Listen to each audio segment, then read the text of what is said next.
কয়েকদিন ধরে ঢাকাসহ দেশের বিভিন্ন স্থানে কড়া রোদের দাপট, বাতাসে আর্দ্রতার পরিমাণও বেশি। প্রচণ্ড গরমে নাজেহাল হচ্ছে মানুষ।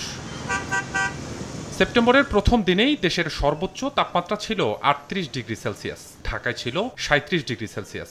মঙ্গলবার গরমের দাপট কিছুটা কমলেও অস্বস্তি দূর হয়নি নগরবাসীর। গরমে অসুস্থ, জ্বর হয়ে যায়, বেশি ভাড়া মারা যায় না। ঠিক আছে, বেশি দূরে এই একটা খ্যাপ দিলে পরে 10-15 মিনিট জিরাইতে হয়। এমন অবস্থা মনে হয় যে গলা শুকিয়ে যায়, তারপরে মনে হয় শরীর ক্লান্তি বোধ করে, ভাড়া মারতে পারি না। এই যে সারা শরীর কামাইয়া গেছে। আমি মূলত দেশের বাইরে থাকি, কিন্তু আজকে 2 দিন, এর ভিতরে অসুস্থ হয়ে গেছে আমি প্রায়। আবহাওয়া অফিস বলছে উত্তর পশ্চিম বঙ্গোপসাগরে তৈরি হয়েছে লঘুচাপ, সঙ্গে মৌসুমী বায়ুর সক্রিয়। এর প্রভাবে উপকূল সহ দেশের বেশিরভাগ এলাকায় বৃষ্টিপাত হয়ে কমে আসবে তাপমাত্রা। আগামী 24 ঘন্টা খুলনা, বরিশাল, চট্টগ্রাম এবং সিলেট বিভাগের অধিকাংশ জায়গায় এবং রংপুর, রাজশাহী, ঢাকা, ময়মনসিংহ বিভাগের কিছু কিছু জায়গায় বৃষ্টিপাতের সম্ভাবনা আছে। এর প্রভাবে দেখা যাবে যে উপকূলীয় এলাকায় টেম্পারেচারটা অনেকটাই কমে আসবে। তবে ভারী বৃষ্টির সম্ভাবনা কম বলে জানিয়েছে আবহাওয়া অফিস।